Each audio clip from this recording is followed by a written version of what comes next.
যেতে হবে। যে জীবনে 1 সেকেন্ড সুখ পায় নাই তারও কবরে যেতে হবে। যে জীবনে 1 সেকেন্ড দুঃখ পায় নাই তারও কবরে যেতে হবে। মুসলমানেরও যেতে হবে, হিন্দুদেরও যেতে হবে, সকলে একদিন মরে যাবে। সেই কবর হবে খুব ভয়াবহ, কিয়ামতের ময়দান হবে ভয়াবহ। আল্লাহ তাআলা কুরআনুল কারীমে বলে দিয়েছেন, ইদাস সামাউ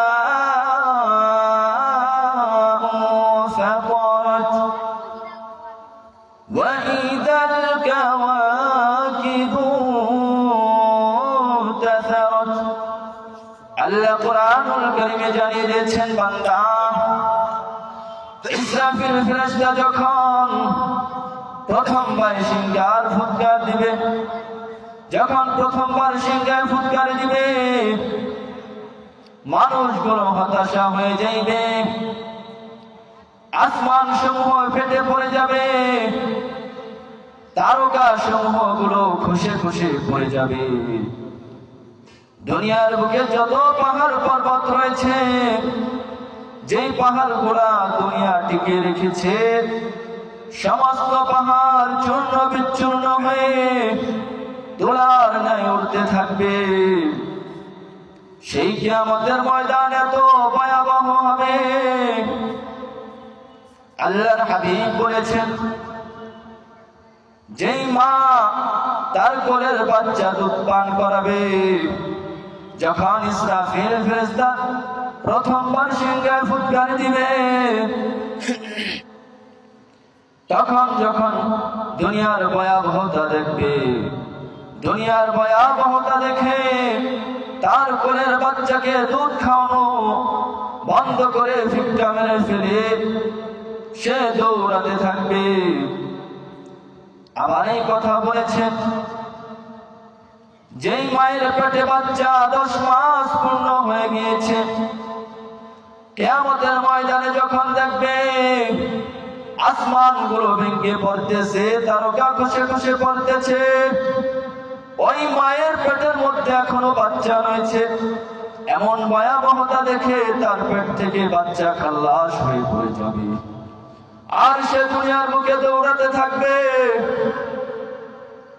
এজন্য বলি বাপজান, ওই কিয়ামতের ময়দান খুবই ভয়াবহ। মানুষগুলো একে একে সব মারা যাবে।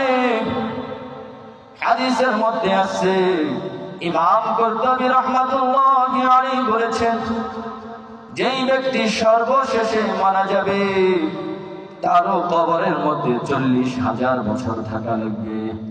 কত বছর? 40,000 বছর। এখন আল্লাহ চিন্তা করে দেখেন, সেই নবীর আমলে যে মারা গিয়েছে, আজকে সে কত বছর ধরে কবরে রয়েছে। এখন যারা মারা গিয়েছে সে কত বছর কবরে রয়েছে। এজন্য বলছি, সেই কবরে যদি কেউ আমল নিয়ে না যেতে পারো, আজকে যদি নামাজ নিয়ে না যেতে পারো, মা বোনেরা যদি পর্দা না করে যেতে পারো, আজকে যদি মা বোনেরা সন্তানকে দিন না শিখে যেতে পারো, ওই কবরের মধ্যে আল্লাহর রাসূল বলেছেন, সর্বপ্রথম ফেরেশতারা যখন সওয়ালের প্রশ্ন করবেন, সওয়ালের উত্তর যখন দিতে পারবে না, বেনামাজির কবরের মাটি, এক পাশের মাটি দুই পাশের মাটি এরকম ভাবে চাপা দিবে। হাদিসের মধ্যে এসেছে, বেনামাজির এক পাজরের হাড় ভেঙ্গে চুরমার হয়ে আরেক পাজরের হাড়ের সাথে একেবারে গেঁথে যাবে। এমন কঠোর অবস্থা হবে কবরের মধ্যে। আল্লাহর নবী বলেছে, সবচেয়ে ভয়াবহ হচ্ছে সেই কবর। প্রথম ধাপ হচ্ছে কবর। যদি কেউ কবরে বেঁচে যায়, কিয়ামতের ময়দানেও সে বেঁচে যাবে। এজন্য বলছি, কেউ অযথা সময় নষ্ট করো না, মা বোনেরা বেপরদায় চলো না। আজকে যারা নামাজ পড়ো না, নামাজের প্রতি পাবন্দী হও, ওই কিয়ামতের ময়দানে এত ভয়াবহতা হবে, এত ভয়াবহ হবে কিয়ামতের ময়দানে যখন আল্লাহ তাআলা সূর্যের সমস্ত মুখ জমিনের মধ্যে ঢেলে দিবে। হাদিসের মধ্যে আছে সূর্যটা একেবারে মাথার উপরে চলে আসবে। ওই সূর্যের তাপে মানুষের মাথার মগজগুলো ফেটে নাক দিয়ে কান দিয়ে বেয়ে বেয়ে পড়তে থাকবে। হাদিসের মধ্যে আছে সূর্যের তাপে জমিনটা পুড়ে তামাম হয়ে যাবে, আর মানুষগুলো ইয়ারসি করবে, এমন কঠোর হবে যে ইয়াকুব নবী দুনিয়াতে ইউসুফ নবীর জন্য কান্না করতে করতে তাহার চক্ষু মোবারক অন্ধ বানিয়ে ফেলেছে। সেই ইয়াকুব নবী বলেছে, আল্লাহ রাসূল বলেছেন, সেই ইয়াকুব নবীও কিয়ামতের ময়দানে ইয়াকুব নবীর সামনে বসা থাকবে ইউসুফ নবী। ইয়াকুব নবী বলবে, আমি তোমাকে চিনি না, দুনিয়াতে আমার কোনো সন্তান ছিল না।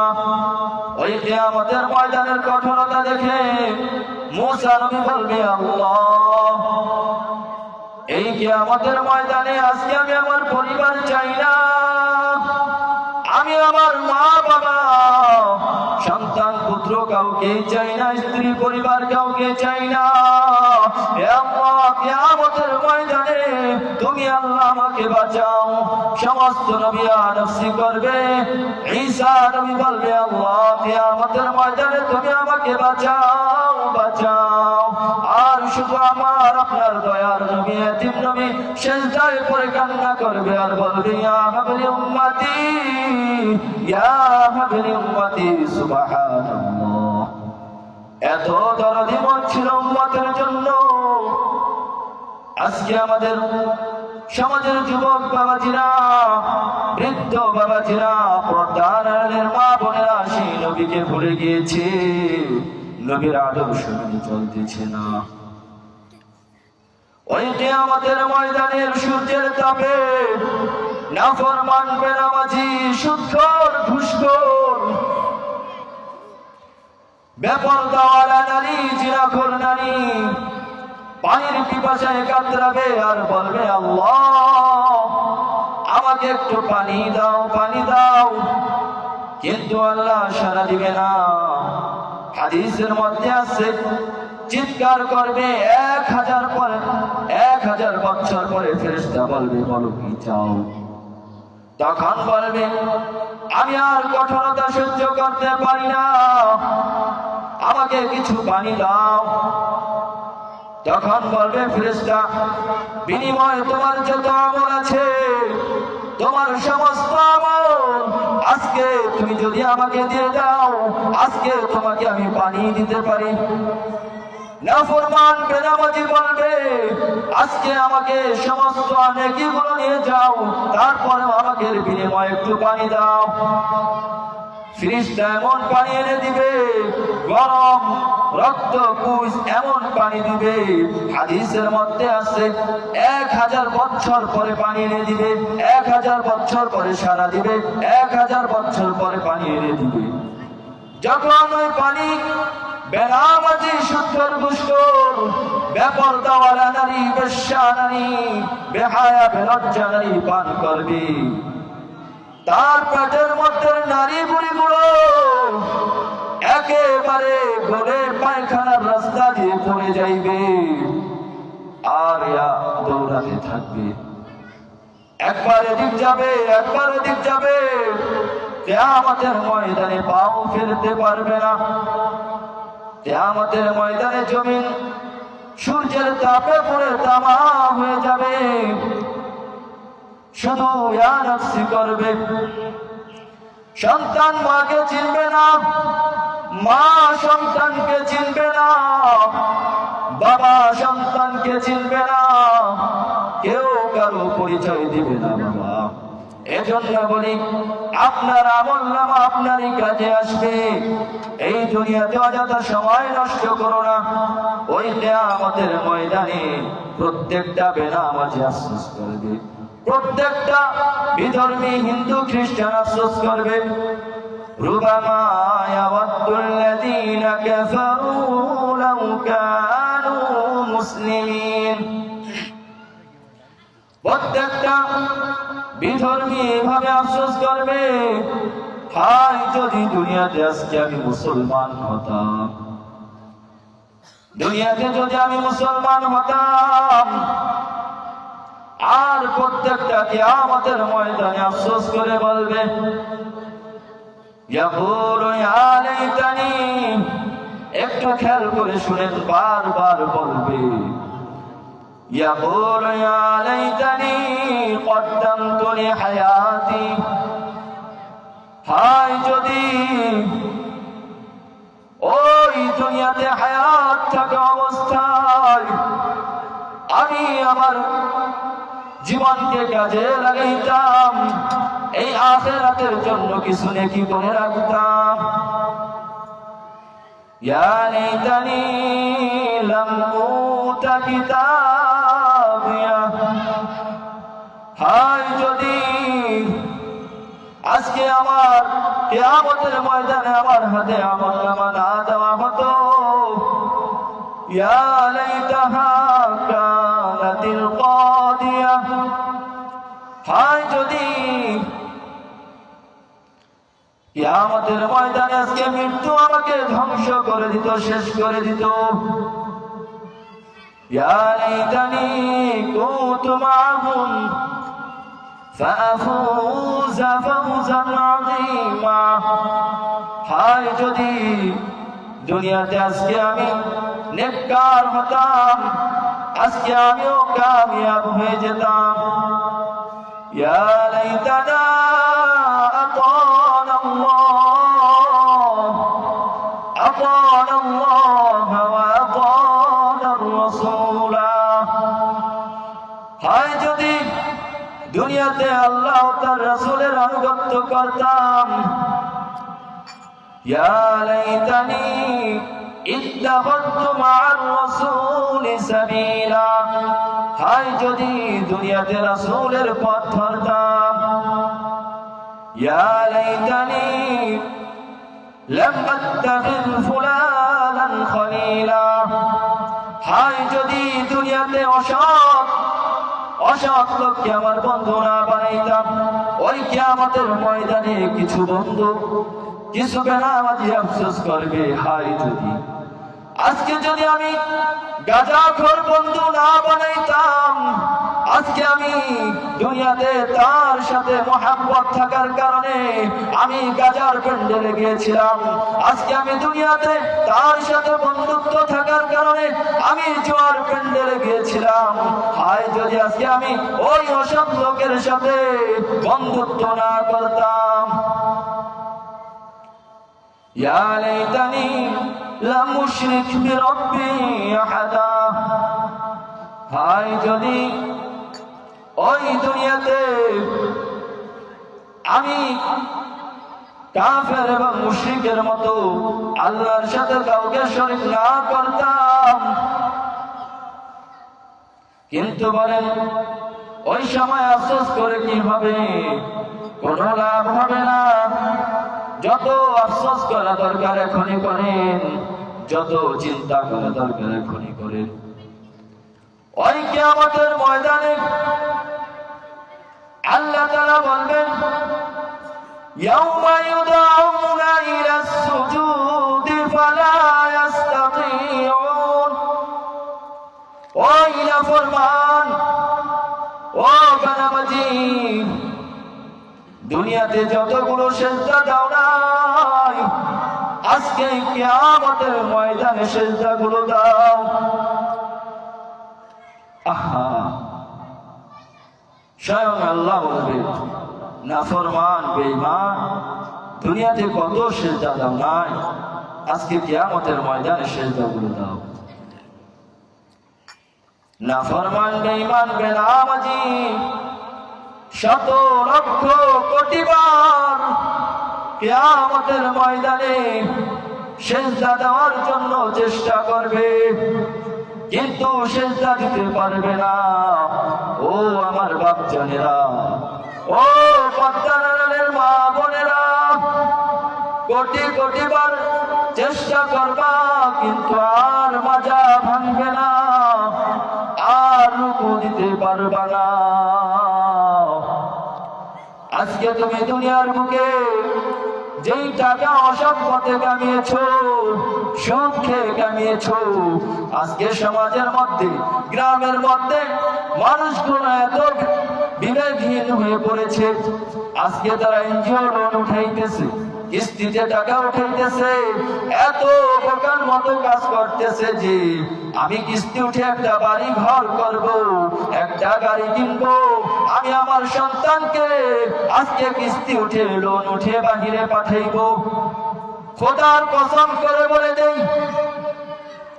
আপনি যে টাকা অসৎ পথে খরচ করবেন, অসৎ পথে কামিয়ে খরচ করবেন, যতদিন ওই টাকা দিয়ে ব্যবসা করবেন, রুজি রোজগার করবেন, ততদিন আপনার আমলনামায় জিনার গুনাহ লেখা হবে।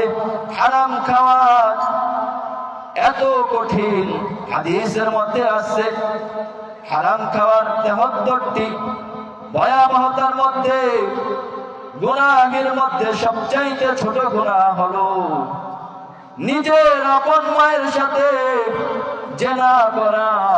যেই ব্যক্তি দুনিয়াতে হারাম খায়, লোন উঠায়, সুদ খায়, ঘুষ খায়, কিস্তিতে টাকা উঠায়, মনে রাখবেন ওই ব্যক্তি তার মায়ের সাথে প্রতিটি মুহূর্ত মিনিট জেনা করার গুনাহ তার আমলনামায় লেখা হয়। নাউজুবিল্লাহ।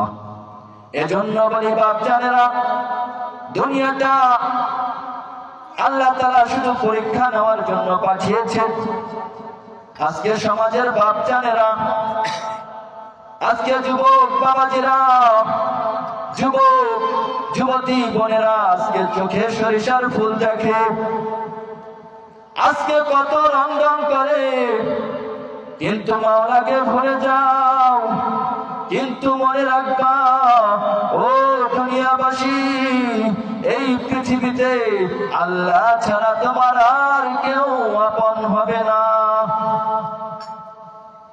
এজন্য বলি মা বোনেরা, সর্বপ্রথম সতর্ক হও। আজকে যদি মা ভালো হয়, সন্তান বাইতে গোস্তামি হয়, মা যদি ভালো হয়, সন্তান ওমরের মতো আদর্শবান হয়, আবু বকরের মতো নিষ্ঠাবান হয়। এজন্য বলি মা বোন যদি সমাজে ভালো হয়ে যায়, তার পুরা পরিবারটা জান্নাত। এজন্য সর্বপ্রথম পুরুষের দায়িত্ব হলো নিজের পরিবার ঠিক করা। এরপরে মা বোনদের দায়িত্ব হলো নিজের মেয়ে, নিজের সন্তান, তাদেরকে নামাজের তাকিদ দেওয়া। আজকে ভাবতে অবাক লাগে, যেই মা ঘরের মধ্যে নামাজ না পড়ে টেলিভিশন, নর্তকী, উলঙ্গ ছবি সন্তান, ছেলে মেয়ে একসাথে দেখে, ওই মায়ের সন্তান কিভাবে ভালো হবে? যেই মা নামাজ পড়ে না, তার মেয়ে কিভাবে ভালো হবে? আজকে যেই মা দিনের মধ্যে ছনু পাউডার মেখে মাথার চুল ছেড়ে বেপরদায় দিনে 3 বার যায় মার্কেটে, ওই মায়ের কাছ থেকে সন্তান কি শিখবে? সন্তান তো শিখবে ছনু আর পাউডার। এজন্য বলি ওই জাহান্নামের মধ্যে সবচাইতে বেশি থাকবে নারী জাতি। আজকে মা বোনেরা নামাজ পড়ে না, সন্তানরাও নামাজ পড়ে না। যেই মা নামাজ পড়ে না সেই মা হলো অহংকারী, যেই বোন নামাজ পড়ে না সেই বোন হলো অহংকারী। আজকে তারা কবরের কথা চিন্তা করে না, কিয়ামতের কথা চিন্তা করে না। আজকে এই কারণে তাদের এই পরিণতি। একটা মেয়ে যদি নষ্ট হয়ে যায়, বিরিয়ানি পচলে যেরকম দুর্গন্ধ, একটা মেয়ে যদি নষ্ট হয়ে যায়, শুধু সে নষ্ট হয় না, তার পুরা পরিবার জাহান্নামী হয়ে যায়, জাহান্নামী পরিবার হয়ে যায়। একটা মেয়ে নষ্ট হলে শুধু মেয়ে জাহান্নামে যাবে না, মাকে নিয়ে যাবে, বাবাকে নিয়ে যাবে। এজন্য বলি, এই দুনিয়াতে সতর্ক হয়ে চলতে হবে। দুনিয়া এত সোজা না। সরিষার ফুল দেখবেন, চোখে শুধু যাই দেখবেন তাই করবেন। সিনা, জেনা, ব্যভিচার, আর শুধু টেলিভিশনে নর্তকী, সারা রাত রঙ্গ ছবি, এগুলাকেই জীবন মনে করেন না বাপ। আজকে মা বোনেরা, আজকে সমাজের যুবক ভাইয়েরা, বৃদ্ধ বাবারা, আমার মাওলা আপনাদের সাথে কি এমন করলো যে মাওলার সাথে নারাজ হলেন? আজকে দুনিয়ার সবই বুঝলেন কিন্তু মাওলাকে চিনলেন না। আরে সমাজের মধ্যে চতুর্দিক থেকে নামাজের জন্য ডাকে, দিনে একটা বার মাওলাটাকে সাড়া দাও না। আল্লাহ বলবে, বান্দা বলো না বান্দা, আমি তোমার সাথে কি এমন করলাম? আমি কি তোমাকে চক্ষু, হাত, পা এগুলা দান করি নাই বান্দা? আমি কি তোমাকে খাওয়াই নাই? তোমাকে রিজিক দেই নাই বান্দা? তুমি কেন আমার সাথে তো নারাজ হলা? আল্লাহ বলবে, বান্দা সেই আসর চলে গেল, ফজর চলে গেল, জোহর চলে গেল, মাগরিব চলে গেল, কিন্তু তারপরেও আমাকে একটা সেজদা দেওয়ার সময় পাও না। প্রত্যেকটা বোন, মা এতটা পাষাণ কেমনি হলেন আপনারা? জোহর আসর সব চলে যায়, আপনার সবই চলে, মাওলার কাজটা চলে না। প্রত্যেকটা দিন, প্রত্যেকটা মানুষকে যখন দিন শুরু হয় সতর্ক করে, ও দুনিয়াবাসী, আমি দুনিয়াতে একবারের জন্য এসেছি, আর কোনোদিন আসবো না, আমাকে অযথা নষ্ট করো না। আমি আর কিয়ামতের আগে আর কোনোদিন আসবো না। আসবে দিন, কিন্তু সেটা হবে অমুক তারিখ, অমুক বছর, অমুক সাল, কিন্তু আমি আর আসবো না। হয়তো সময়কে আপনি কাজে লাগাইবেন, নয়তো সময় ধারালো গর্দনকারীর মতো আপনাকে কেটে পার হয়ে যাবে। এজন্য বলি, নামাজবিহীন জীবন ঘুরেন না, বেনামাজি হয়েন না। মাওলাকে চিনতে শিখেন, মাওলাকে ডাকতে শিখেন। মাওলা অনেক দয়ালু। আজকে সমাজের বাপ জানেরা, মা জানেরা, আজকে নামাজ পড়ো না। ডাকো মানুষ ডাকো। আজকে কেন তুমি এত পাষাণ হইলা? আজকে এখানে মাহফিলের প্যান্ডেল এত সুন্দর আয়োজন করা হয়েছে, কিন্তু আল্লাহ প্রশ্ন করবে, বান্দা ওই মনুয়াবাসী যুবকরা, মসজিদ কমিটিরা এত সুন্দর তোমাদের জন্য আয়োজন করলো, বান্দা তোমরা সময়কে চার দোকানে এখানে সেখানে বসে নষ্ট করলাম। কিয়ামতের ময়দানে ফেরেশতা বলবে, ওলামায়ে কেরাম তোমাকে সতর্ক করছিল, দ্বীনি দাওয়াত দিছিল, তুমি তা গ্রহণ করো নাই। আজকে যদি তা গ্রহণ করতা, তুমি দুনিয়াতে নামাজি হতা, বেনামাজি হতা না। দিনের আলোচনা মনোযোগ দিয়ে শুনলে অন্তরের মধ্যে দিনের তাসির পড়ত। ফেরেশতা বলবে, বান্দা তুই দুনিয়াতে মাওলাকে সেজদা দাও নাই, অতঃপর আল্লাহ যেই বান্দা মাওলাকে সেজদা দেয় না, ওর ঘাড় পাছায়া একেবারে এত জোর একটি বাড়ি দিবে, দ্রাম করে উঠবে, একেবারে ঘাড় মটকিয়ে যাইবে। বলবে, দুনিয়াতে তো খুব বড়াই দেখাইছিলি, টাকার গরম দেখাইছিলি, কিন্তু আমি মাওলাকে চিনলি না। আজকে সমাজের মা বোনেরা, যুবক ভাইরা, বৃদ্ধরা এতটা পাষাণ হয়ে গিয়েছে, আজকে তারা নামাজের পাবন্দি হয় না। আজকে সমাজের মা বোনগুলো রাস্তাঘাটে বেপরদায় চলে। এর জন্য আল্লাহর কাছে একদিন জবাবদিহি দিতে হবে। এই দুনিয়া একদিন চলে যাবে। দুনিয়া বড় স্বার্থপর। আপনার বাবা ছিল দুনিয়াতে, আপনার বাবা এখন আর নাই বেঁচে। আপনার মাও ছিল একদিন, আপনার মাও নাই। আমি আছি, আপনি আছেন, একদিন আমারও আপনারও দুনিয়া থেকে বিদায় নিয়ে চলে যেতে হবে। দুনিয়া স্বার্থপর। যেই দালান কোঠা বানাইতেছেন, ওই ঘর আপনাকে জায়গা দিবে না। যেই মাটি করতেছেন, জায়গা সম্পদ বানাইতেছেন, এই জায়গা সম্পদ আপনাকে জায়গা দিবে না। বলবে, যা বেটা তুই যা, দুনিয়াতে তোর কোনো জায়গা নাই। যে ঘর বানাইছিলেন থাকার জন্য, বলবে তুই চলে যা। ঘর বানানোর জন্য জীবনকে একেবারে শেষ করে দিলেন, নামাজ ছেড়ে দিলেন, রোজা ছেড়ে দিলেন, পরিবারকে একেবারে ভালো রাখার জন্য আপনার আমল মাটি করে দিলেন। আল্লাহ বলবে, ওই ঘর তুই সুদের টাকা দিয়ে বানাইছস, ওই ঘর তুই আমাকে না ডেকে স্মরণ না করে বানাইছস, ওই ঘর কিয়ামতের ময়দানে বলবে, আল্লাহ আমাকে সে অসৎ টাকা দিয়ে বানাইছে, হাত পা সাক্ষ্য দিবে। এজন্য বলছি, সতর্ক হন, সমাজের মানুষ সতর্ক হন, ইসলামের সুচিতল ছায়া আশ্রয় গ্রহণ করুন।